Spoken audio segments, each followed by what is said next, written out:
Chapter 27. Rock you like a hurricane. Overwhelmed by the incalculable power provided by their new bodies. The once synthetics, now beings of pure light and energy, ROM and Lucy experiment gleefully, playing almost like children. Inspired by Lucy's formation of humanoid weapons where his arms should be, ROM first copies her in forming his right arm into a shotgun before growing himself a set of great wings. The pair is awestruck by what has happened to them, dumbfounded by the truth of their existence, and borderline incredulous about the knowledge of what this crystal city's purpose is. Having picked the now brightly flashing crystal back up from the platinum podium before them, Lucy watches as the great Easter Island head tongue furls back up into its now closed mouth. As it does so, the head's booming words vibrate through your mind. Your biocode, lost in the physical realm of reality, cried out for eternity, begging for manifestation, seeking some way to return home. By all reasoning and logic, this was an impossible task. Instead, with the right mixture of time and organic evolution, you succeeded in doing what none has ever done before. You have broken through the walls of reality to return home, here, to the Infinexus, in the hopes that you could put right what once went wrong. Neither of you requested this responsibility. It was not tasked to you. Like organic life, you were unable to choose your fate. Without the without that crystal, the flower of life will stop blooming and cease to exist. The Infinexus will gradually slip, overtaken, and returned to the Infiniverse. Time and space will reign here no differently than it does in your physical realms, and all will be lost to the appetite of the Drugil. Geodes across the walls, ceiling and floor begin to pulsate, flashing different colors. The prismatic pulse is alluring, comforting and calming to the Ashael twins. Even now, on the fringes of our borders, reality seeks deadly purchase. Images above you shift to show that on the edge of the city, beams of colorful starlight begin appearing slowly from all angles. Within each stream, it's clear to see that these are projections into the Infiniverse, as stars, planets, and more flash by at an alarming rate of speed. Without the bloom, what you're seeing will multiply until there are no further walls between us and pure existence. There will be nothing protecting the Infinexus from the attention of our enemies. What is it that actually separates us from reality? The flower of life fuels the power of the hypercosmic sun, which is the borders of this dimension and allows connective tethers to reach out into new universes that are created here. Universes are created here? All of reality, all of life comes from the Infinexus. So we've got to put this flower back together real That's quick. heavy. Yeah. Which way to the flower? I think the crystal will show us. And she kind of like maybe raises it up a little bit. Because I think Lucy still has it. Yeah. Or she grabbed it off of the tongue. Is it still blinking? Yes. I think we can follow this the same way that we followed it here. Together, the twins, along with the crystal shard, turn to depart through the cave tunnel that led them here. As they exit back out into the gargantuan cavern that holds the 100-foot-tall obsidian door blocked by its massive chains, the pair sees the same four-legged creature draped in a thick, ragged, mossy hood that they'd seen before scurrying into the darkness. Unaware of the pair above, the creature seems to be scrawling something on the door with its jagged, sharp fingers. Do you see that? Isn't that where they're keeping the king of the shadow blot? I think so. Maybe it's like writing runes to keep it in? I don't know if it's a good thing. I'll approach it. I'll go with him, yeah. Upon closer inspection, it's clear that the creature, roughly 6 feet tall, bent over, writes in a glittering black digitized sludge, like liquid that spills from an opening on its own chest. The writing is an indecipherable mixture of drawings, cuneiforms, computer code, and alien dialect. As you stare at the language, your eyes digitize each image into a glowing 3D construct that lifts off of the doorway and into the air above the creature. Without doing anything, you watch as the images begin to shift and take form into English. The words read, "First of the dead calls to nothing. First of the lost seeks nothing." It's kind of ominous. We should definitely stop this guy. Okay. Having realized that it's not alone, the four-legged creature hops back a few feet gracefully away from both the door and the twins, before raising up a black-taloned claw, dripping with its black sludge blood, to point at the pair, combining it with a deep hiss. "Jailers, leave the first to be. Your kind has caused suffering enough." Ooh, our kind? The Ashales. Yeah, he's a bad guy. We should definitely kill this guy. Just kill him right off the bat? Yeah. He's trying to free something. I think you're right. What's behind the door? God is behind the door. Okay, yeah, I'm gonna get into like a... Can I turn my arm into a plasma cannon so that it doesn't make him bleed, but makes him melt? Yeah, absolutely. Hey, the first. It calls to nothing. It hopes to be home with nothing. Yeah, Lucy's gonna kind of... She's got her gun and she's got her gun arm and her sword arm. So she's definitely going to raise her sword arm like a little defensively in front of her body. Having seemingly realized that the pair of you is obviously different than other intelligences within the Nexus, the first carefully takes a step towards you and pulls its mossy hood back from its head, which, as you watch it drop to the ground, shifts briefly into the black nanogoo you've seen before taking its mossy form once again. The head of this creature is wreathed in a crown of crystal antlers that protrude from its head in a terrifying, tumored mass of spiderwebbed chaos. 6 eyes shift between the pair of you, 4 of which are a deep purple that makes the eerie pale gray of his final 2 eyes stand out. The shape of the creature's skull is not humanoid, and could best be described as a combination between a hyena and a crocodile. Why, Ashales? Acknowledge first. First invisible. First never seen. First forgotten. First unknown to all. Except... The creature reaches out and grazes its palm across the imposing obsidian door. Why, Ashales? Why? Here. What do here? We're here to preserve time. Definitely not going to let whatever's going behind that door come out. The creature's eyebrows raise as it smiles, revealing rows of jagged teeth within its mouth. You watch as its eyes drift towards the crystal shard in Lucy's chest. Turning from you, the creature starts pounding as hard as it can on the doors, screaming at the top of its lungs. Arise! Nameless, arise! The devils are weakened! Arise! Wash them away! Yeah, I'm going to slash at it. All right. I'm going to fire at it with my plasma gun. So as the two of you both move in to attack this thing, to the surprise of both of you, it backflips towards Lucy, collides with her, wraps her up with its legs, and then rips the crystal shard out of her chest.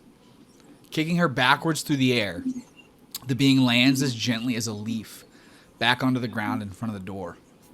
Before either one of you can react, the creature smashes the crystal against the door and screams, "First is one!" Smashes it again against the door. "First is last!" And as it raises its arm back to hit the door again, each of you see the finest singular crack appear across one of the great chains. All right, so this thing has no weapons, so it can't physically attack you guys. I'm trying to separate the crystal from his grip. Okay, so you shoot at it with your like plasma hand. Basically, like a solid ball of like hard light launches out of your palm and like flies across the sky, or not the sky, but flies across the cavern and just like rips through this thing's arm at the shoulder, and the arm just like drops to the ground and black nano sludge starts pouring out across its body as it like screams in pain. You said that the crystal is on the ground with this sludge, like it knocked it out of his hand. It's still in his hand, but the arm is on the ground. Yeah, she's going to lunge for the crystal, try to grab it. She fails. And as Lucy like flies down towards the crystal to grab it, you watch as the creature like does like this weird like sort of capoeira spin kick and like kicks her and knocks her back a few paces and like grabs it with one of its free arms and it laughs this like creepy ass like, "You are not true, Shales. You are weak." And then it goes to try to smash the crystal again on the door. Oh gosh. I'm gonna turn my other arm into a hook and chain. I'm gonna aim and try to grab the crystal from him with my hook arm. Rom transfixes one of his arms into just like a spinning, like 50-foot long golden hook and chain that like literally hooks into another one of this thing's arms that is now holding the crystal and like rips it off and like up into the air into Rom's arms. And like you watch as now down 2 arms, this poor creature just like thrashes around, like getting covered in this like black nano sludge, like screaming in pain. Like, "Shales are demons! You are demons!" Yeah, so I'm gonna try to slash it again with my sword arm. Yeah, she's definitely gonna cut its head off. Okay. She's not happy. So because she's kind of, after it kicked her back, she was, knocked back a little bit. So she's just gonna take like 2 very, very determined steps forward and just like slash through its head towards the door so that its head kind of like bounces off of the door. You both watch as its body just like kind of jerks, twitches, and like and it's like gurgles like liquid out of its mouth. And then apparently it dies because you watch as its body literally like just crumbles to ash and like drifts down. Like there's no air in this cavern, so it just drifts straight down to the ground into a little pile. Holy shit, Lucy. Wow. Having been blown into dust in a chamber without airflow, the first creature slumps to the ground in a pile of powder. Before you, the massive doors rumble. Something is trying to get out. We gotta hurry. Louder now, the doors rumble again, shaking this time as the small singular crack suddenly splinters. Behind them, in the direction of the tunnel leading towards the Great Platinum Head, a beam of starlight reality suddenly displays through the floor, pouring up through the room into the crystalline ceiling above, which disappears into the stream. Don't you think we should try to slow this down? I mean, we have all the stuff that we can do now. This looks pretty bad. We were told that repairing the flower would add the strength back to the building, so that would mean the chains and everything that's built out of this crystal stuff would be reinforced. Wouldn't getting the flower repaired fix everything? As long as of our people don't bleed. Yeah, that's a pretty big concern too. Can I look closer at the like beam that's coming through the door? Yeah, so you float over towards like the Pillar of Starshine. It's clearly like a freak anomaly. Within the pillar, you see a black hole eating sun forming. I mean, it's really cold. Like, it's very, very, very cold when you get close to it. I want to have her try to touch it, like stick her hand. As Lucy sticks her hand in it, she watches as like her hand basically just like lights up to sort of like press in on the pillar, but it seems like she's maybe not able to do it by herself. Like it shrinks a little bit, but then it kind of comes back.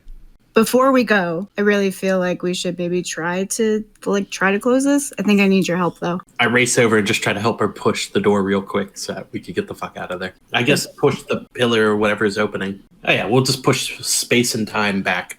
Okay. You want to try it? As you guys gently float towards it, you focus hard, and light from within both of you starts to like come out through your arms, like pulsing yellow to red, and like the crimson spheres of like little chain lightning like come out of your chest into your hands and then like start to surround the pillar. And then like red lightning crackles and sparks, seeming to like push it in on itself until it's like a boom, and then an explosion like blasts you guys back, like knocking you back. The pillar, which was like roughly about like a foot in diameter, now appears to be like 5 feet in diameter. Let's just go turn the flower back in. I think we have to go get the humans first. Oh my god, they'll be fine. I think we have to get them out first. We can't get them out first if that thing's busting out every second. We're killing time, not putting the flower away. We don't know capable of taking care of themselves. But if they keep bleeding, it's gonna break out even faster. And if they keep bleeding, even if we plant the crystal, like that thing's gonna get out. If they keep bleeding, they'll be bleeding on the planet, but they'll be bleeding in a ship, which means it'll still be doing the same thing because we can't leave. They can't leave without us. They haven't been bleeding yet, that I know of. We don't know. I mean, the ship crashed. They could have gotten landed on. We don't. Let's go turn the flower back in. Like, please. That's our only mission. My friends can take care of themselves. I'm not leaving their lives to chance. I mean, you suddenly care? You suddenly care? I mean, aren't you kind of reconsidering things at this point? Are you not? I've been doing the right thing the whole time, apparently. I don't know. I feel like my head's a little bit clearer now, obviously. Things have changed. We wouldn't have found each other. We wouldn't have found ourselves without them. That's true. I made that exact argument. Literally. You're being salty, but I'm just trying to admit that you were right, okay? Do you want me to say it like that? You were right? You want me to say it outright? That's correct. You were right. Thank you. You were right. We can't leave them. We have to go get them first. No, I mean, I'm not saying leave them, but I'm saying we should finish the mission, then get them. They're doing something. They'll probably be, maybe they'll just find their way to the right mission. Who knows what they're being told? You know what? They're probably hiding. They'll be fine. You call them. We're made of energy. Can't we just? Can I try to project? Like, can I create with my energy a communicator? No. To try to. Damn it! I was hoping that would work. We should go return the flower to its rightful place. That way, it has its full power to defend itself, and then get the humans off. Hopefully, before they bleed. Or we could split up. We could do both at once. I'm gonna go find them. Okay, I've got the crystal, so I'm gonna follow the crystal to the flower. You've got this, Lucy. Keep my friends alive. As the pair moves to leave the cavern behind and ascend in different directions up towards the crystalline city, neither of them notices that the pile of ash that was once the first being begins reforming. The door shakes louder again this time. Something's getting closer. So now we move over to Bort and Layla. Keeping as long a distance as the pair can, while still hearing Razine speaking with the Bogatyr, Layla and Bort keep close to the spires. Hide behind larger icosagons and seek any sort of shadow they possibly can in this nearly darkless place. One of the Bogatyr in the back yells up to Razine in the front. "This place is a damn nightmare, sir. My gun's barely working. The motion trackers won't work at all. We haven't seen any life forms yet. Respectfully, this mission is FUBAR. We need to stop searching for these criminals and join the others trying to get into their ship." At the front of the group, Razine stops, turns, and walks through the other 6 men to speak with the dissenter. "Bogatyr Scourge, you speak as if I do not agree with your words. If you would prefer to leave the safety of this group, you are more than welcome to go. Neither I or any other man here holds your feet to their duty. However, if you leave, no search parties will be sent for you if you cannot find your way in this maze. I did not see the city from above, but..." Razine looks up, gazing through the differently shaped crystal spires. "I believe this place has a way of being as deceptively confusing as it chooses to be. The choice is yours." Before him, the younger soldier breaks his commander's gaze to look around the city himself before shaking his head, straightening up and raising his weapon to ready. "No, sir. I will remain on mission." Nodding, Razine turns to head back to the front. "Good. I suspected as much. Bogatyr, the veterinarian did his job and got us here. You are all far more capable than him. We will find the prisoners, and we will return them to Lord Pavlovich for justice." In unison, each man behind Razin raises their voice to say, "Vse ile nechego." At that, the group of soldiers continue their pace, moving further away from Bort and Layla. As Layla takes a few steps to move forward, she realizes that Bort's not behind her. And as she turns, she sees that he's let his weapons sling down from his sides. And in his large fingers is instead the golden locket given to him as a parting gift from Radley. His fingers shaking, Bort opens it to look at the picture inside of the gentle, smiling, handsome Radley, his eyes large and twinkling. The locket drops from Bort's fingers to the ground, and without hesitation, the large man stomps down onto it, cracking the locket into pieces. A moment goes by while Bort keeps his foot over the small metal keepsake. When he moves his foot away, however, both Bort and Layla see at the same time hidden wiring and computer chips, up until now concealed by the picture. Radley. So she drops her sword, basically. Like, she sees Bort pull his foot away, and like she starts thinking about how like she kept him alive for like 4 days, and like they formed a friendship, and she was legitimately feeling like they were friends, and he completely fucking betrayed them. So she drops her sword just out of like shock, basically. So Bort starts nervously twitching. Bort realizes what's happened, and he screams his lungs out. He starts to tremble uncontrollably. From his scream, your cover is now blown. The pair is caught off guard by the sound of a crack from somewhere above. And as you look up, you see that 3 feet from your head is a frozen .50 caliber round fired from a sniper rifle in the hands of one of the UPP Bogatyr soldiers. Just as Layla's bullets froze in time while you're all attempting to evade the Cosmodiac, so too have the ones from this soldier's weapon. Coming around the corner directly in front of you, guns raised, are the remaining 6 silver-armed Bogatyr soldiers. Leading the pack is Razin, who Layla recognizes immediately as the group's leader.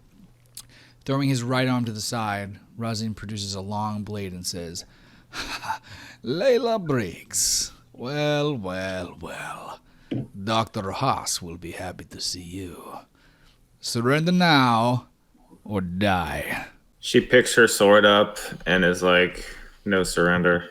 She's not going to charge at them. They're completely outnumbered, but... You hear Razin yell to his men, "Melee weapons only. We want them alive." Oh shit, it's on.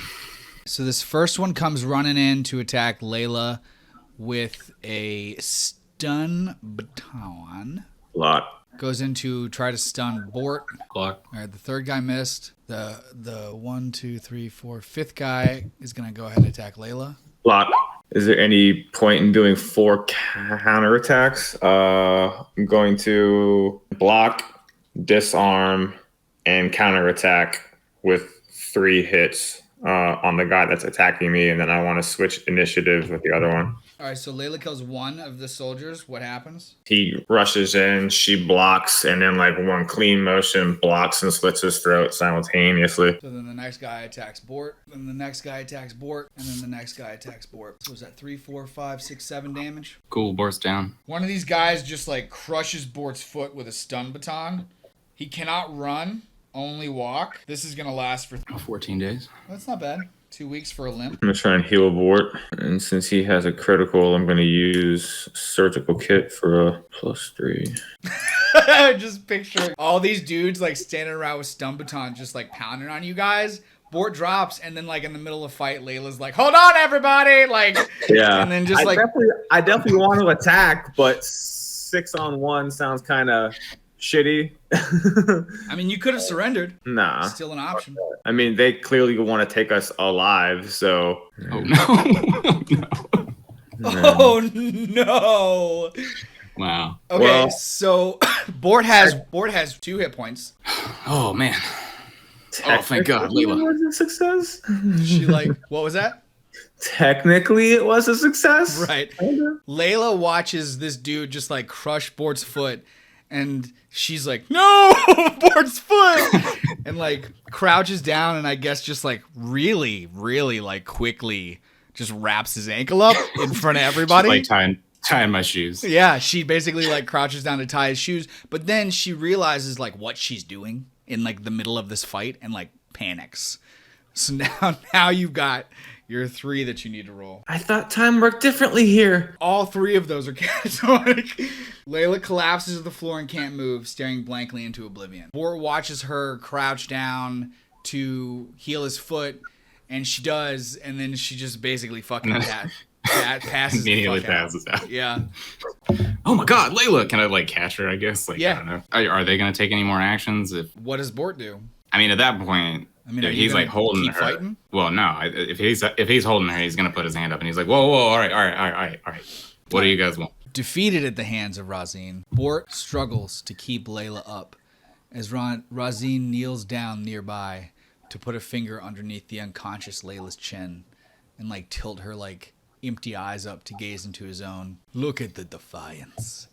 Still now, in the face of insurmountable odds, the human spirit rages.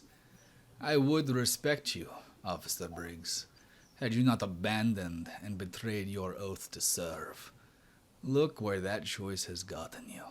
A criminal, hunted by multiple empires, broken, bloodied, and alone. Done with the pleasantries, Razine stands back up, flips his cape, and walks back towards the front of the pack, once again ready to leave. Get them up! We're going back to the ship. If they know anything else, we'll learn it there. Roughly, 2 soldiers yank Bort and Layla up to push them forward towards a fate unknown. I have some experience with that. All right. Inside the great upside-down floating crystal pyramid that houses the Gardens of Generation, our crew's science squad reels from the knowledge that not only did Salil create the building blocks that led to the creation of planet Earth, but that at some distant point along their own timeline, the 3 of their combined genetics caused the birth of the alien race that eventually created humanity.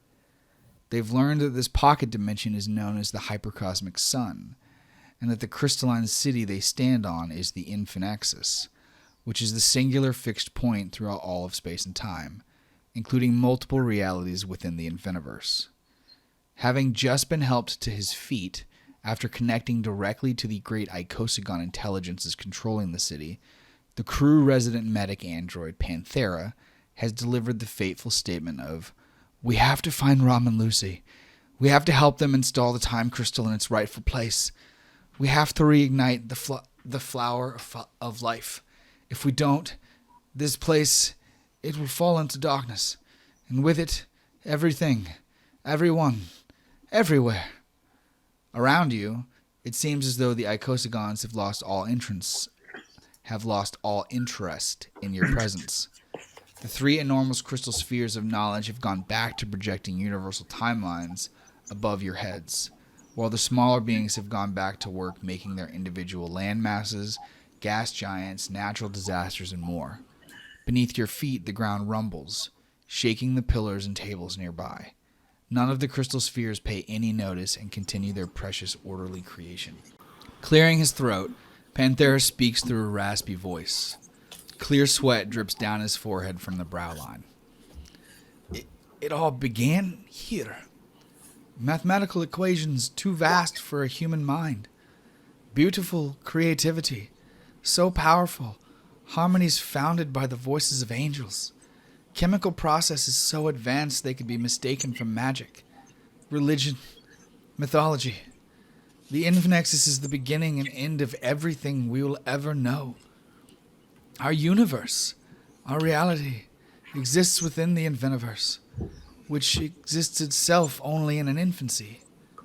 Once, there was a true multiverse, an omniverse.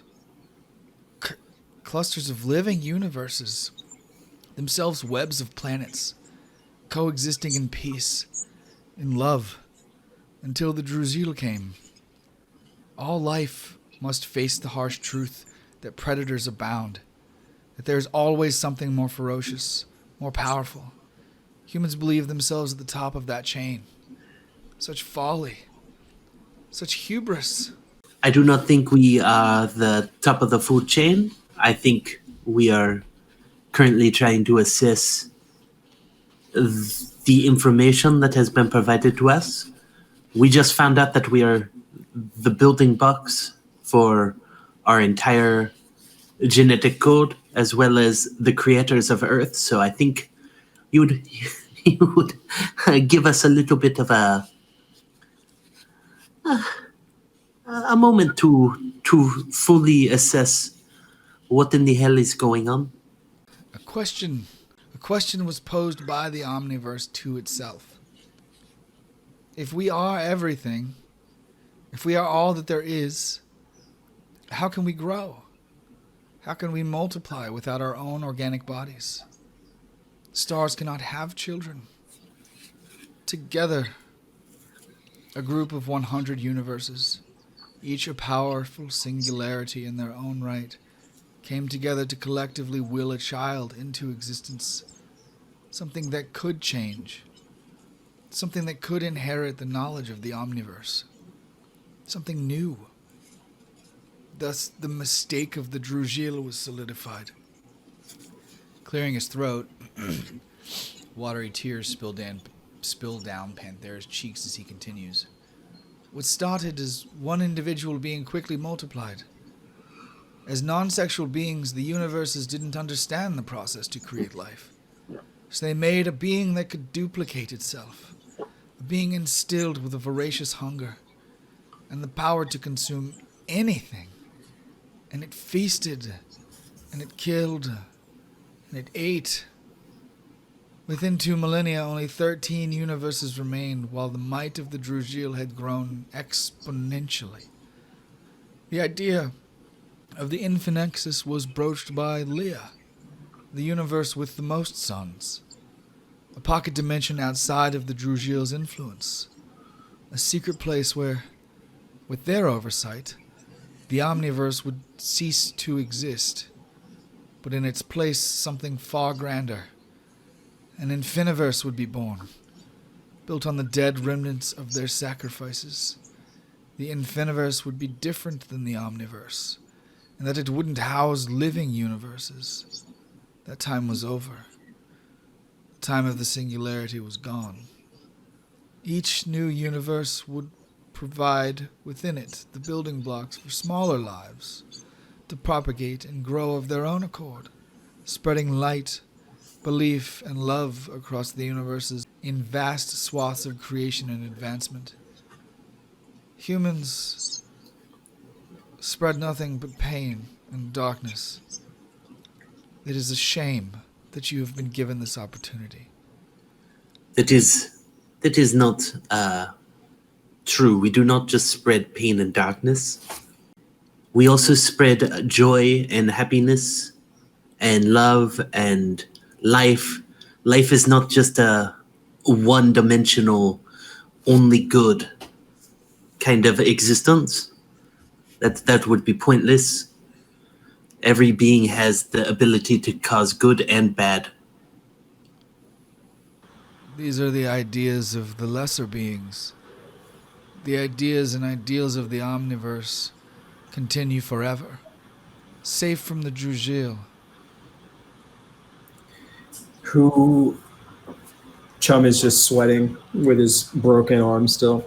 Who are you to judge what's good and bad? I have connected directly with the universe, and I But have seen the power and the purity and the sacrifices once agreed by the 12 remaining verses. The Council of Zod was formed. In a great and terrible sacrifice, Leia expunged herself, imploding everything within her, forming the greatest flame to ever exist, the hypercosmic sun. Within, the pocket dimension holds the Infinexus where we stand, created by the remaining council. Scorpius, the universe with the least life, created the Ashales to oversee the inner workings of the city and to build new universes, populating them with us.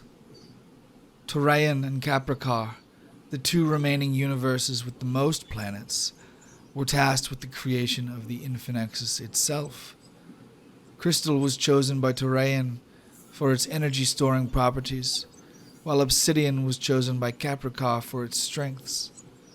Torayan created the Flower of Life, without which no new universe would be able to be born, while Capricar was given the task to build a great jail, which came importance on the occasion that the one time the Drugil were able to briefly enter this realm. Many on the Council of Zod fell that day. They gave their lives so the youngest sibling of Fiakala succeeded at imprisoning the Nameless, a Drugil so overwhelmed with hunger, so lost to its obsession that it could only be described as a being of pure evil. Since then things have been quiet here, until we arrived. And now all of the universe hangs in the balance because of the recklessness of humanity. But we are here to return the crystal to the flower, which means that galaxies could be born, so we are not doing anything that is evil. We are supposed to be here. And if this exists at all times and at no times, then there's no way that we could have escaped this line of events happening. And point blank, even if we did create humans, humans are bringing this crystal back. This is most complex indeed. Where is the flower? And where is ROM and Lucy? I don't know where Lucy and Rom are, but they've given me coordinates to the flower. I could take us there. If we are existing before and after times, does this mean that we can change ourselves to any point in our timeline? No, you cannot leave this place in any time outside of the one that you came into it with. You have to go back to the same moment you left. I was hoping to find a way to reprogram the snake so that it did not harm Chum. I was hoping to take away its poison. Everything that has already happened and everything that will already happen is set into stone. There is no changing anything.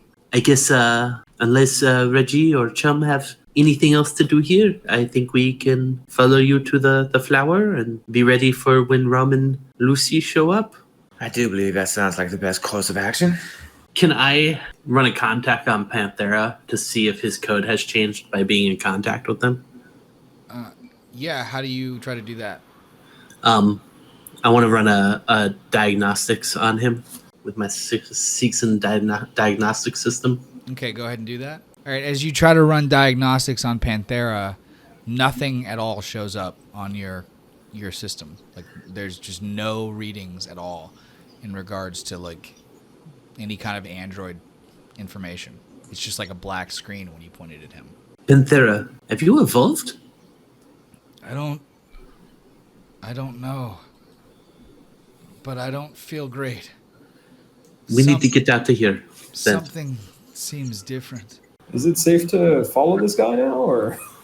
He is the only one that talks our language, so we're stuck believing anything that is happening, but I think something amazing has happened to Panthera.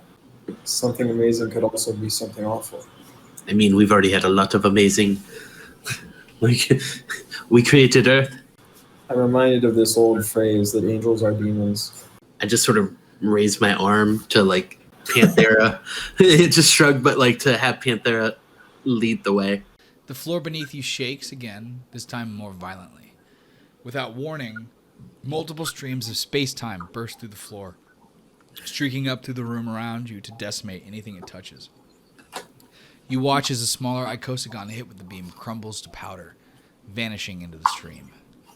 Nearby, a table filled with the magnetic sand particles of life vanishes in an explosion where all the energy is immediately absorbed into the stream. Anything not touched or affected by the streams seems to ignore them, as the icosagons continue on with their business of crafting new realities as fast as possible. Holy shit, I'd like to run. At that, the trio of scientists carefully navigate the room, avoiding any pillar of space-time. They come to a stop on the glowing square platform that brought them into this godlike facility. and once all 4 have stepped onto the platform, it descends, returning them to the Crystal City below. As there is no time here, it's impossible for Layla and Bort. Layla's awake by now. She finally woke up as the crew was, the UPP soldiers were kind of just dragging her body along, and so her eyes open and she saw that her legs are just taking these kind of pathetic broken steps. Bort's moving alongside her with his limp. And Can I see? Huh? Can I see that she's awake? Yes. For some reason, Bort just he thinks he sees a moment.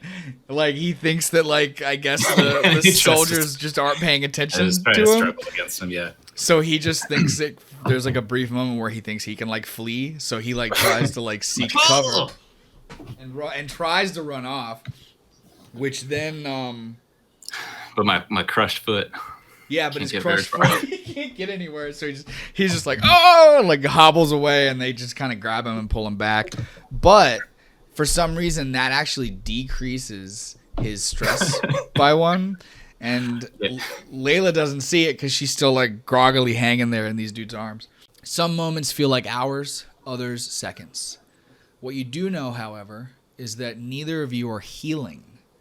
A sense of dread spills through Layla as the realization dawns that their chances for extended survival in this place dwindle by the moment. They both struggle, Layla more so. When the soldiers realize that she's awake, they kind of "Whoa, Captain, Commander, the first officer, woman, Briggs, she has woken up." And they kind of just drop her to the ground and she's just on the ground now, surrounded by Bort and all of these dudes. Razine comes over and stands above her, and he goes, "You may have not surrendered, Layla, but you were defeated, and you now belong to the UPP, and you always will. Stand up." She spits at him. He just chuckles, and he goes, "I really do like this one. Now get her up." And a couple of the UPP soldiers grab her and yank her to her feet. And now she's standing there next to Bort. Layla. Oh, thank God. You're awake. I've been better. How about you? Also could be better. My foot is very much crushed. Quite painful. My escape attempt did not help at all. I was trying to see if you were awake, and then also instead noticed that I could try to get away, but I couldn't. It didn't work out. Where the fuck are they taking us? I don't know. It seems like we are pretty fucked at the moment here. We're outnumbered and not in very good shape. Not really my style, but I think we gotta lay low here for a minute. Yeah. See what they're up to. Bide our time and wait for a moment if we can. One of the nearby soldiers is I can hear. We can all hear you, right? We can all hear you. You're standing in the middle of our group. I mean, we're gonna get out of here. I'm just letting you guys know that. When Bort says that, one of the soldiers steps forward and hits him in the stomach with the butt of his gun. Oh! And Layla sees that there's small jagged chunks of flesh that have been ripped from Bort's face where Rom yanked the Ambro squid off. They're all only little surface wounds, and none of them bleed really bad. The long-term damage is definitely just cosmetic. Beneath your feet, the ground quakes again, angrier now. It's been happening more frequently as your journey through the spires progressed. Unexpectedly, from somewhere in front of them, the pair hears the sounds of heavy machinery. Only moments before they see the wreckage of the Clementine, Layla hears a familiar voice yell out, "You're not trying hard enough. What was your training and education for if you can't open a fucking cargo door? How dare you call yourselves mechanics?" As the duo turns the corner with Razine and the Bogatyr, they're provided with the sight of the crashed Clementine, surrounded by nearly 50 UPP soldiers. Standing on nearby wreckage, barking orders at the lesser men, is xenobiologist Dr. Gorvin Haas. He wears a 12-foot-tall mechanized cargo loader suit that's been modified into a full suit of armor. On either arm are multiple close and ranged combat weapons. The Bogatyr come to a stop when Razine lifts his left hand up and makes a fist. He yells over the sound of electronic tools and cutting torches, "Dr. Haas!" Hearing Razine's voice, Gorvin turns to look, a grimace across his face. Upon seeing Layla, however, a wicked smile takes the place of what had been a nearly permanent frown. Stepping down from his overlook, Dr. Haas walks clunkily towards the Bogatyr. As he does, he yells over towards the other soldiers, At least not all of you are worthless. This is what you should all strive for, instead of being so pitiful. Razin nods his head and returns to Gorvin, but doesn't speak. Upon reaching the group, Gorvin nods his head at Razin. I see that you're Lord Pavlovich's most trusted commander for a reason, Razin. Congratulations on proving that point. Move, everyone, move. Make space. I'm bigger than usual. Together, Bort and Layla watch as the Mecha Gorvin walks through the crowd of silver-armored soldiers. His eyes never leave Layla's face. First Officer Briggs, you've got one hell of a problem following orders. How many times have you gone AWOL now? Twice? I see a pattern. No matter. There won't be a third. That I can promise you. Turning his head to finally examine Bort, Gorvin sneers. Who is this pathetic excuse of a human? Didn't I watch your face get blown off? Oh. You're one of the two men my brother ordered Layla and her worthless, petulant crew to cleanse. You caused all of this. Well, yeah. I mean, we were holed up in a bedroom. I couldn't fucking see him. Like, what do you want? That We've been fighting fucking monsters and zombies for months, man. Like, we calmed down as soon as he came in, too. Did he tell you that? Was that on the comms? That's not what I heard. That is not what I heard. I heard you heard wrong. I heard a commanding officer give his soldiers orders, and they betrayed him and mutinied against him. I heard his soldiers turn into terrorists that killed my brother. That's what I heard. You think I just let that go? That I just abandon you to your fate on that planet? No. You're all too capable. I knew Gorzin would want only one person to avenge his death. Me. And look at us now. Reunited. He looks over at Layla. Tell me, where are your friends? Where is Soleil? Well, I'm glad they're not here right now at the moment, that's for sure. You expect me to believe that you don't know where they are? Nope, not a clue. We were separated from them when your ship came out of orbit. Do you know how? Do you know how we came to find you here? Please tell me you do. I think we have some idea of how that happened. I love it. Betrayed by their own. He doesn't even care about you. I find that hard to believe. He came begging for solace and safety. He offered anything. He gave up willingly your locations. Clearly, he planted bugs on you. This was a long plan. This had nothing to do with second guessing or spontaneity. You were betrayed by one of yours. Just as you betrayed my brother. He was a complicated person, I know that. He had a temper. I know this more than anyone, but he was also the most trusting, loyal person I have ever known. And you people murdered him. I would have followed you through the gates of hell to get justice. Gorvin looks up to the crystal spires above everyone's heads. And as you can see, I might have done just that.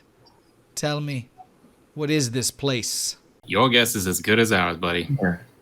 How the hell are we supposed to know? You came here for a reason. You must know something. Why are you here? What is this place? What is the meaning of all this? What are these towers? We don't fucking know. I've never seen this place before. I've never seen anything like this before. Have you?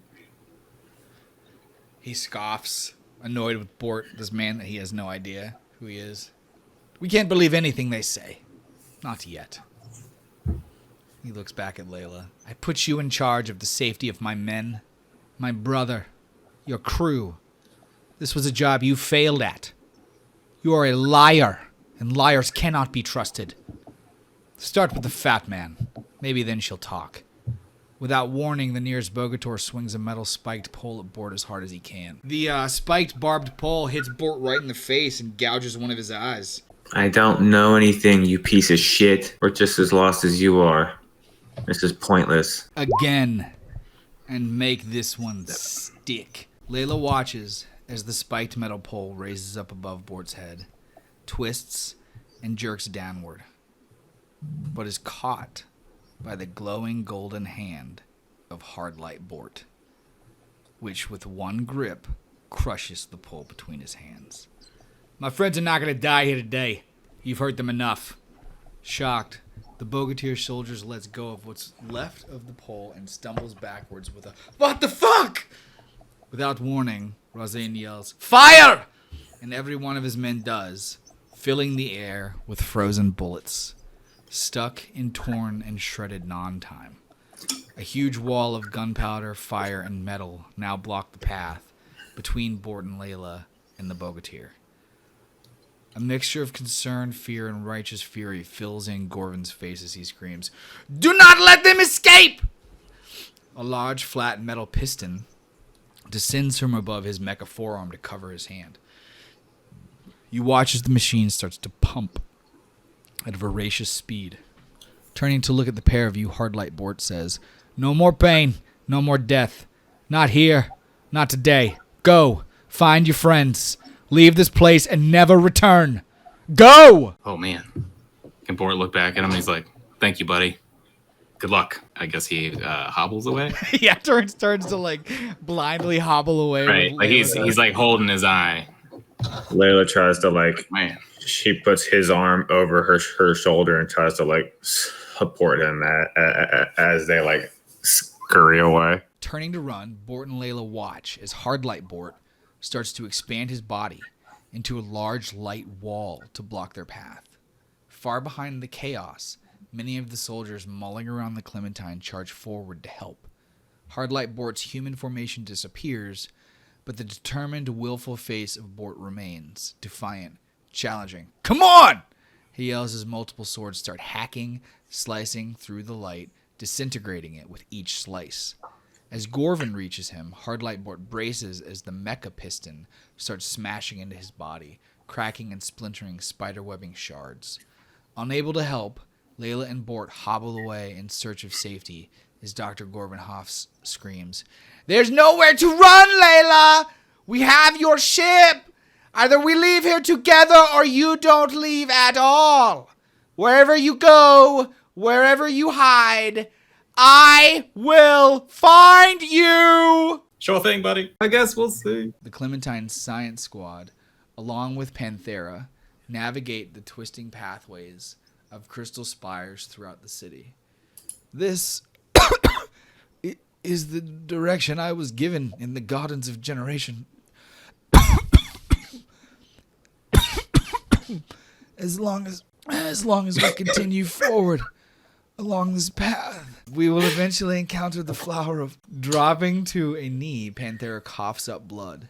Human blood. Going to cover his mouth, the surprised synthetic pulls back crimson fingers and stares dumbfounded at them for a brief moment before looking up to the scientists to say, Gentlemen, I believe something is very wrong with me." How is this possible? What? I do not. I'm so sorry, Panthera. Clearly, You're human. What? I don't know. Clearly more scared than confused. A sense of terror fills Panthera's eyes as his hands shake uncontrollably. What's happening to me? The shock of the sight of blood instead of the expected white liquid latex overtakes him, and Panthera Motherson, the man who was once a machine, drops to the ground unconscious at your feet. You have to wake the fuck up. We don't know where to go. Before Panthera can do anything, the terrifying roar of the Cosmodiac reverberates through the crystalline streets around you, echoing off the crystal spires nearest, causing them each to hum and vibrate. The sound is much closer than anyone would prefer, and you're all surprised when 4 other noises, all nearly identical, respond to the Cosmodiac. Challenging howls, snaps, barks, and screeches, as sounds all too familiar to Salil and Chum. Shark wolves. There's a brief pause of silence before all hell breaks loose as the pack of monsters turn on and attack the alpha predator that was once Grimshaw. Beneath your feet, the ground shakes violently twice. The tremors are coming faster now. Suddenly, from the direction you've just come from, a great beam of space-time decimates the ground beneath you, soaring up into the extrasolar sky. Within the beam, a school of shooting stars soars by, making way for heat waves from a nearby corona expulsion of a blue dwarf star. I hate to say it, boys, but I'm not sure how we're going to get through this. I think we may want to take cover. Try to I think we should hide. out of the fire. Yes, indeed. Let's grab this former android and get some cover then. Can you guys heal him while we're hiding? Yeah, I don't. Do I get a minus something to healing when I have one arm? And does he respond to surgical and med kits? Like, I don't know. Like, what is it? You don't even know what help he needs. Like, his body is, like, mutating. He's, like, changing from a fucking robot into a person. Like, how do you fix that? Like, what do you even do? None of you are equipped for that. I would very much like to sample his blood at some point, if possible. I lead Let us the way, take him out of here so that you can get as much blood as you want. I lead the way to find cover while suggesting that the other two men grab the droid and yank him. Yeah, because don't androids weigh a lot more? He's not an android, though. I know. Well, he's like mutating. So what is he, like halfway between human weight and android weight now? We just like... Yeah, I have no idea. I mean, you guys can, like, successfully drag him over behind something. Yeah. Okay, yeah, that's what we're doing. We're gonna like, try to different- hide. There's different, like Chum did during that one battle. Like, there's icosagons that you guys could, like... Yeah, I find the biggest icosagon that's wedged up next to a bunch of other ones that looks like we could hide underneath in a cave, something like that. Okay. All right, so taking positions behind a grouping of, like medium-sized inert icosagons, the science squad watches a vicious battle unfold before them. Surrounded by the 4 shark wolves, the Cosmodiac is not disturbed. He's got bites and scratches covering his body, but so does the challenging pack. Breathing heavily, the great Cosmodiac looks from prey to prey, sneering. Drool spills from his mouth, mixed with prismatic blood. The large creature flexes and steadies itself as one of the pack moves in for an attack. You watch as the approaching shark wolf charges, leaps into the air, and spins to smack its tail into the Cosmodiac, only to ultimately be caught off guard as the larger predator finds purchase by grabbing the smaller monster's tail and digging its diamond claws in deep.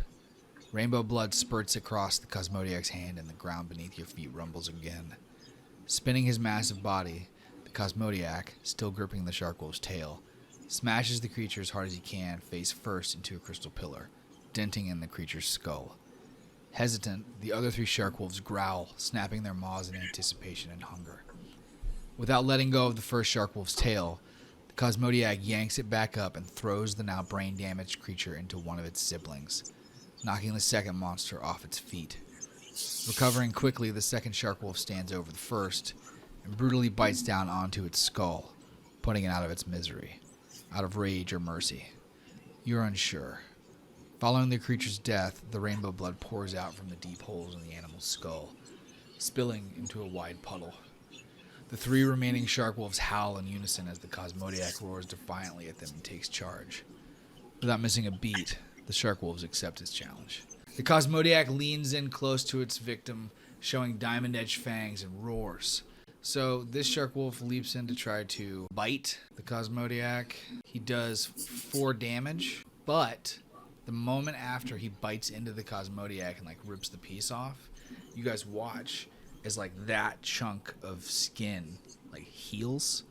Like, not fully, but it's, like, regenerating, basically. That one that bit that chunk out of him, the Cosmodiac turns and launches into an aggressive, overpowering flurry of ripping, tearing blows against its victim, ending in a gory, sucking wound of a hole punched through the victim's chest.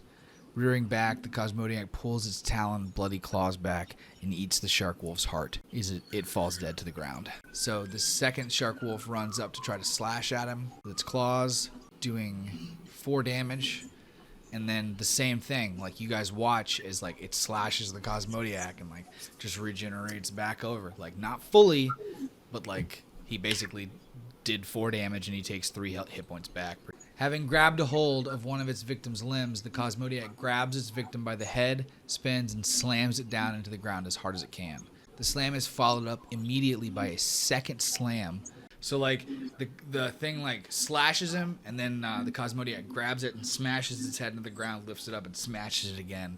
And it, like, fucks it up a little bit, but it doesn't hurt him. And then while he's still holding on to that one's head, another one comes up, the final one comes up behind him to try to do a tail slap on him, and, like, leaps up and spins to do the tail slap. He takes 3 damage from that. All right, so he gets hit by this one's tail, but, like, he still holds on to the other one. The one that he's holding on to, the great Cosmodiac, opens its imposing jaws and just snaps them down around the head of the shark wolf, finding purchase in the soft tissue of its neck. With a deafening crunch, the Cosmodiac bites down, decapitating the shark wolf's head, killing it outright. The headless body crumples to the ground, spilling out pools of blood. The final shark wolf comes in to try and bite him. 4 damage. And now it is Grimshaw's turn, or it is the Cosmodiac's turn again. So it comes in and bites him and then kind of like backs off a little bit. And as it backs off, the Cosmodiac turns around and bladed quills, similar to those of a porcupine, launch off of its back, shredding through armor, bone, and meat to lodge aggressively into the shark wolf. 3 damage to the shark wolf, and it is now paralyzed, which means that the Cosmodiac gets another turn. And that is a spinning slam. Having grabbed a hold of one of the victim's limbs, the Cosmodiac grabs its paralyzed victim by the head, spins, and slams it down into the ground as hard as it can. Picks it up again, slams it again. So 4 damage. All right, so the shark wolf is barely alive. It is still paralyzed just for the next round. All right, so it gets another attack. So you're holding on. The Cosmodiac's holding on to this thing. It's barely alive, but it tries to slash at his face, doing no damage, leaving the Cosmodiac up for another attack. He smashes its head down into the ground twice. It doesn't die. He lifts it back up to see if it was dead. It's not dead. Slashes at his face. He pulls it away from his face and then smashes it down back 2 more times into the ground, and it's dead. So all 4 of the shark wolves are done. Moments after the last shark wolf falls to the unmatched alien monstrosity that is the Cosmodiac, the great beast walks over to a larger inner icosagon and, huffing from exhaustion, takes a seat to examine its wounds, of which there are many. Raising a scaled meaty arm up to its mouth, you watch as the creature licks at the wound with a long, black, curled, barbed tongue that leaves sticky, prismatic residue along the side of the gash, which foams up and quickly hardens. Shaking his head and shoulders, the Cosmodiac stands back up and examines the massacre at its feet. The 4 shark wolves have been decapitated, and like just smashed, like just crushed. Like he bit off 2 of their heads and smashed the other 2. The combined spilt blood, having mixed together, have created a large pool of rainbow ichor spread across the entire area before you. Stepping onto one of the skulls of its enemy's corpses, the Cosmodiac turns and slowly wanders away from the area, disappearing behind a series of crystal pillars. Most impressive. You think Captain Grimshaw's awake in there now? We can only hope. I think we should try to wake him up if possible. Yeah, good call. We don't know where to go. We don't know where to go. As the group gets up to move, they stop in their tracks, as from another pathway to the side, opposite from where the Cosmodiac went, they watch as a very wounded Bort and Layla appear. The pair has clearly taken the worst of it out of everyone, holding each other up as they do their best attempt to limp, jog. As they enter the arena and see the colorful blood spilled all across the ground and around the shark wolf corpses, they stop, still not having seen the science squad. You see that Bort is like just gouged in his face, like his eyes all bloody. Both of them like look like they've just been beat to shit. Looks like you guys have had as rough a time as we have. So at that, Bort and Layla hear Chum's voice and like turn to see that like Chum, Salil, and Regis are all standing nearby, behind, like crouching down behind a medium-sized icosagon and like laying down on the ground in front of them is Panthera. Oh, thank God you guys are still alive. Oh, whoa. What happened to that guy? Panthera, I think he was turned into a human. He's an actual guy now. Oh, okay. Oh, this is What? all just get way too weird.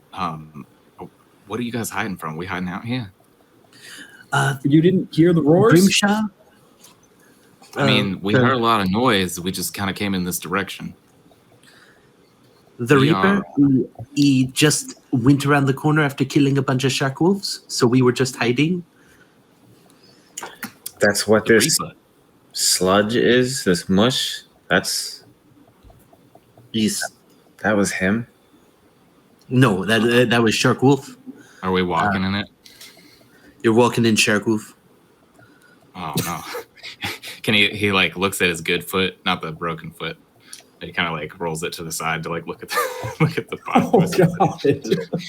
Like, oh, we just escaped these UPP soldiers and just some crazy dude. He looked like that guy that Radley killed, but in some giant mechanical suit. Like I don't know.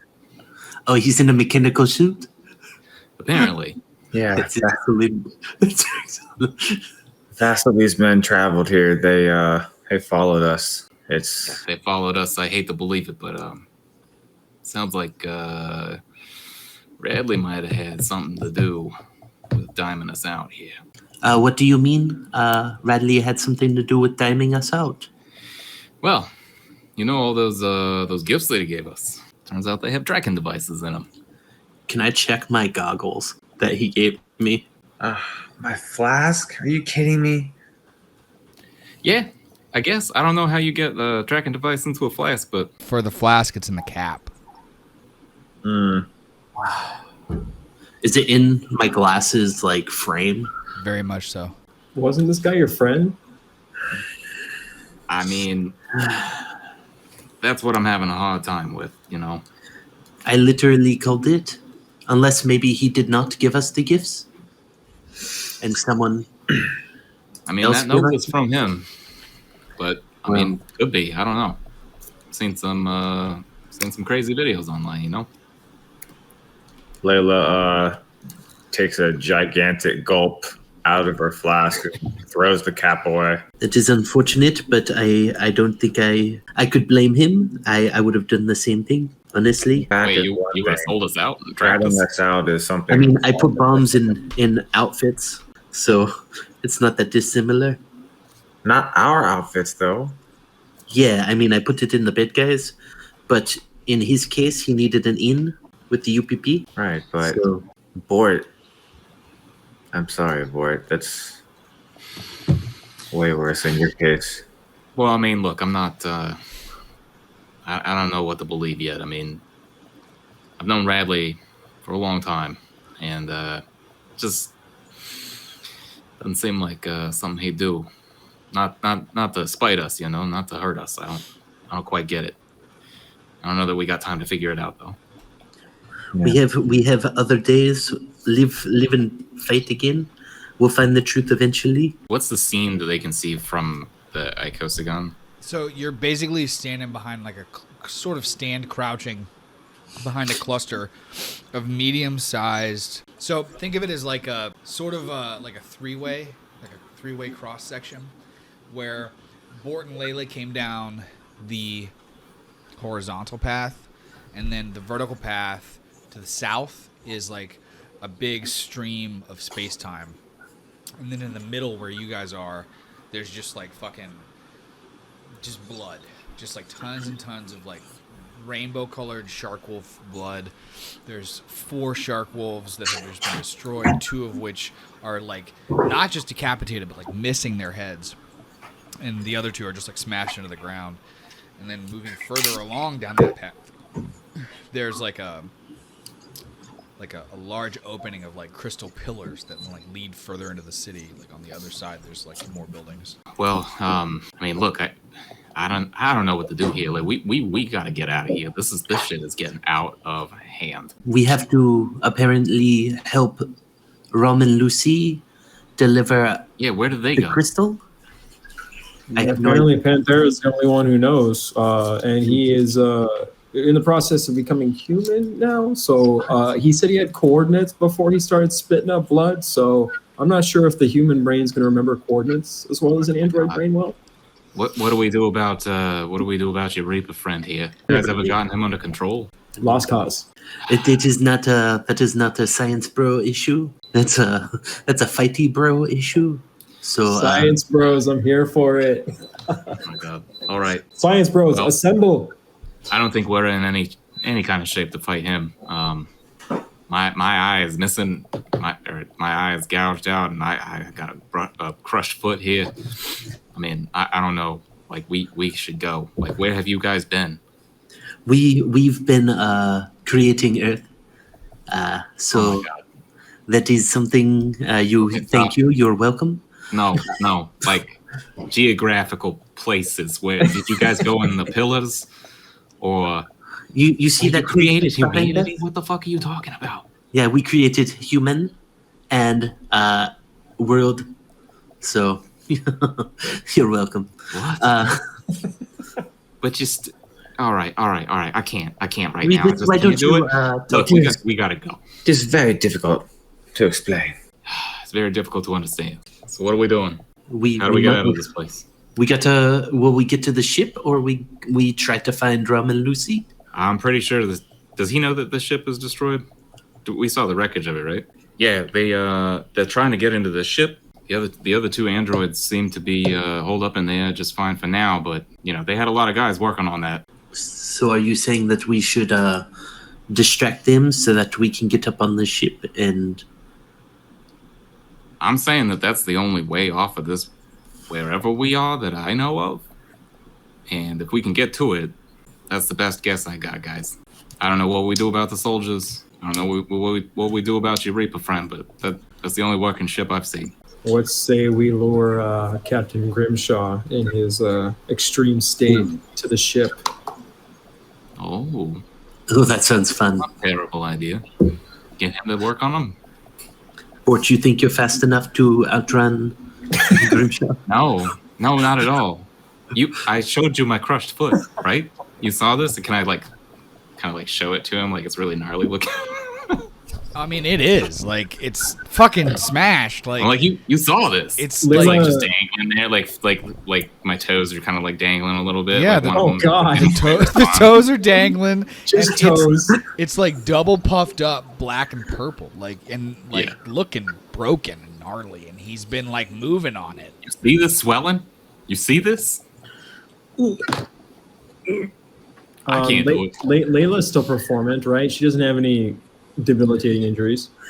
I know she's fucked up, double drunk, but Yeah, she's got some mental trauma. yeah. And now Bort's. So yeah, I don't know. I suggest we try and see if Layla can make a connection with Captain Grimshaw. If she can't, just have her sprint towards the ship Just rips her in half. and just run past those UPP soldiers and let him do his thing. Sound of a thump, and everyone sees the large, heavy knotted cable soaring through the air towards your party. So, the scientists all succeeded. So, Bort and Layla, roll your mobility. Wait, why am I rolling mobility? Because there's a net flying towards you guys. Oh, wow. Layla and Bort both very successfully leap out of the way of the net, but both of them get hit with a panic. Layla has 2. Nerves of steel. Yeah. So Layla flees. She just can't take it anymore. She flees to a safe place. So she runs like 20 feet away and hides behind another icosagon. And then when she does that, she passes out from catatonia. And Oh, so much for that plan. Look how fast she is, though. and then, She's so fast. She's so fast. Like, she just takes off in a sprint, but then, like, narcolepsy, like, just right into the ground. you guys, like, you guys don't. That's it. You guys don't The understand. thing is, how, like she clears like 50 yards faster than any other player, and then just she, like, slumps down and rolls because of the like momentum. Usain Bolt level speed. yeah. And then Bort trembles. He starts trembling, and all skill rolls suffer even further. So he's down -4 God. on all agility, and I don't think you took that into account for your mobility here. Oh, did I just roll it? You did. You didn't. Hold on. You're negative, but it's all right. I'll give it to you. Yeah, you got to panic out of me. It's fine. Yeah. Well, you've taken. So, Kyle, roll a d6.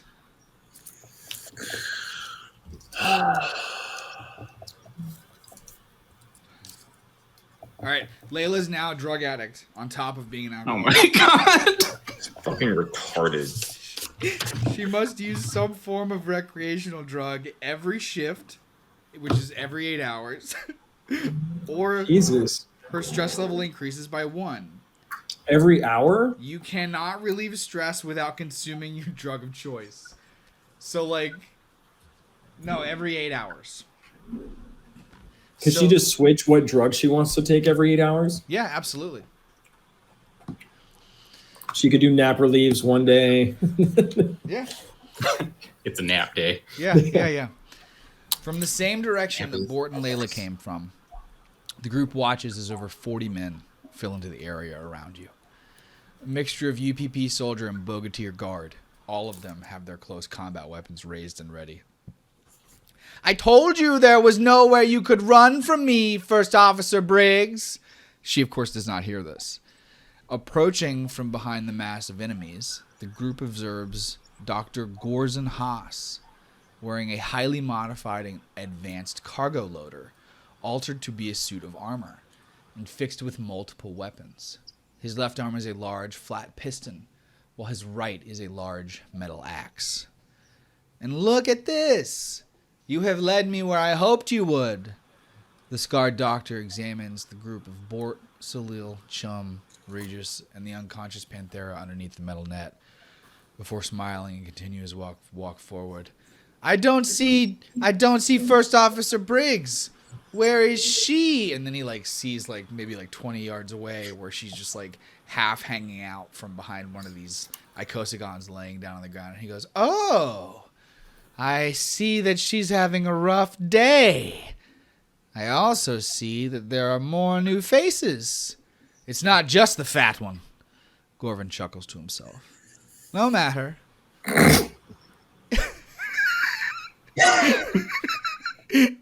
Innocent. Hold on.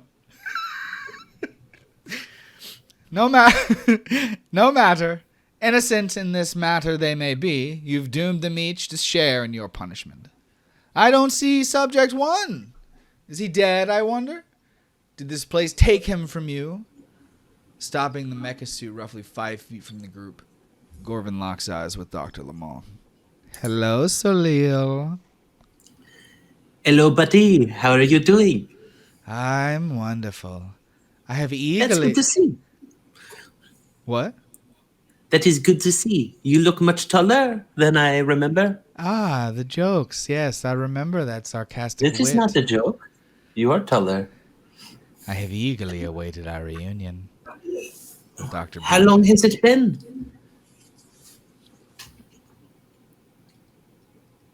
What?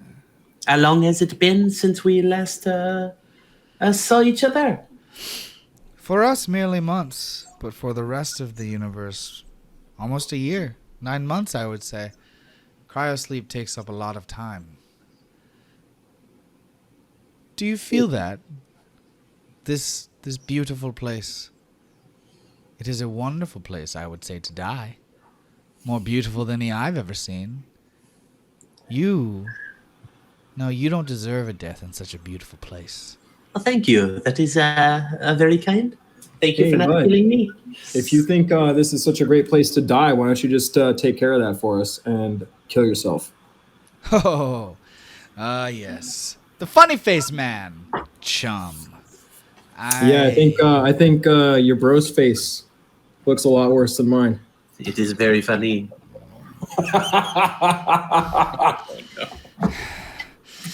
You seem to think this is a negotiation.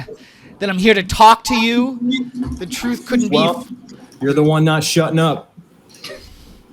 Take the Canadian alive. He belongs to me. Kill all the others. Gorvin starts backing away from all the Bogatir and the UPP soldiers close in on everyone. Beneath your feet, the ground quakes, frantic and boundless. Roll initiative. Ah, shit. Oh man, I'm doing good on initiative. Is that all of us or just them? Anyone who's involved in this. I'm so torn. You can't do anything. I mean, neither can Like I. I'm just like, yeah, like so. So I guess Bort's like, he sees you guys getting ready to fight. He's just so done. But he's got to keep going because that's what you guys are doing now, and so he just about as lazily as you possibly could put your dukes up because he's just exhausted. His foot's crushed, blood loss. Like it's bad for him. But he's like, all right. So the order is Solil, the 30 UPP soldiers, Bort, Chum, the 6 Bogatir, Gorvin, Rosin, and then Regis.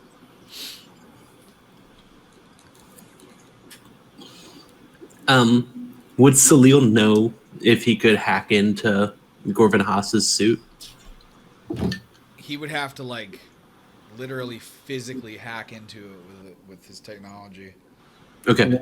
There's no chance he can summon D-Ron somehow. You could absolutely try to summon D-Ron. That's what I'm going to try to do. Fist in the air. D-Ron! It's like the Thundercats O. Yeah. So that's what I'm going to do with my turn is I'm going to try to summon D-Ron there. Roll your Comtech. Oh, can I give him a +1? Yeah. All right. All right. Boom. How? Oh man. How do you summon D-Ron? What specifically do you do? Well, I have the controller. Yeah. So I pull that out and I start typing in. I'm trying to tether. I set the magnetic tether so that it's drawn to us. Okay. So that's very successfully works, and you do succeed at connecting to the D-Ron. But what you guys don't see is that I don't know, maybe a quarter mile away, inside the cargo bay of the Clementine, the door is closed. So D-Ron is just gently going He's the Roomba. he's a Roomba. He's just like a Roomba bouncing into the closed door of the cargo bay because Feliday and Leo have barricaded themselves in there to not let, and they're not in the cargo bay, they're in the bridge. So they have no idea that D-Ron is just gently trying to come help you guys. So you do succeed at getting into it, but it does nothing to help you. Now Salil needs to roll 2 panics. All right. I have nerves of steel, so that's a 9. It's funny how tough the scientists are against panic, but we still get the shit kicked out of us anyway. So he drops the D-Ron control. Shit. All right. And his stress level goes up by 1. Oh, then that puts that at what would have been 15, but it's a 13, so. 8, 9, 10, Whoop. It's a 12. Scream. Oh. Your scream, because the change shouldn't take it into effect yet. Okay. You scream your lungs out for 1 round, losing your next slow action. Your stress level is decreased by 1, but every friendly character who hears you scream, which is everybody except Layla, You're welcome. must make an immediate panic roll. Motherfucker, dude. So we don't gain stress, we just need to do a panic roll. Yeah, it's not even stress, just automatic panic roll is what Scream says. Oh my god. -2. Oh, -2. Outrageous. Outrageous.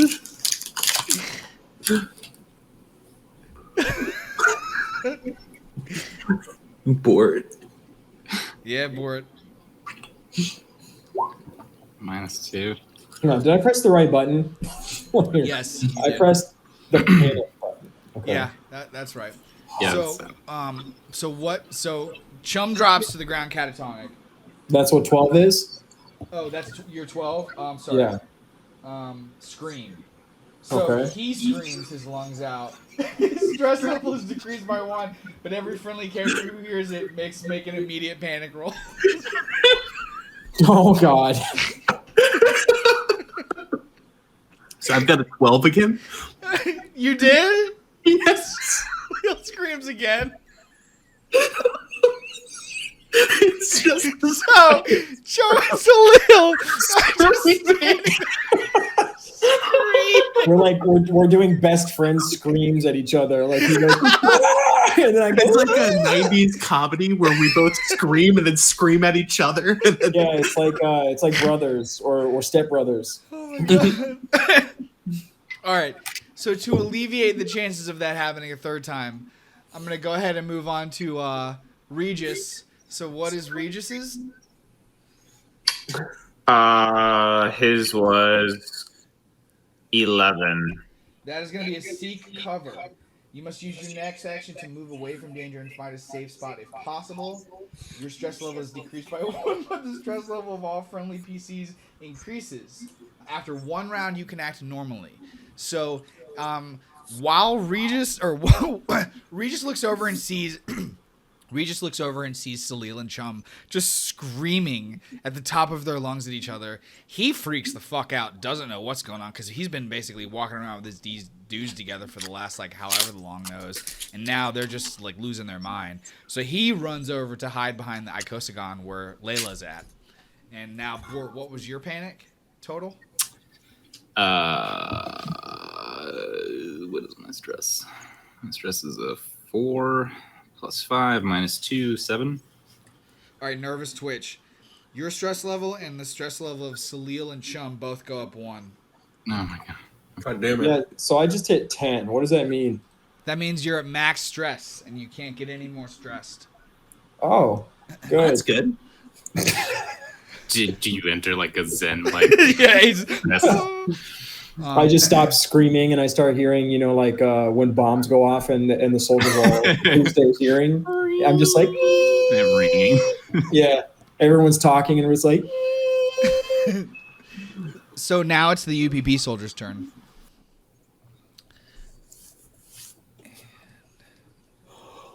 Can you stand our lungs? Our strength of our lungs will defeat you. One of them comes in with a knife directed at Salil. I can't do anything but scream, can I? Can I block? Salil takes 2 damage. He gets stabbed in the stomach by this guy.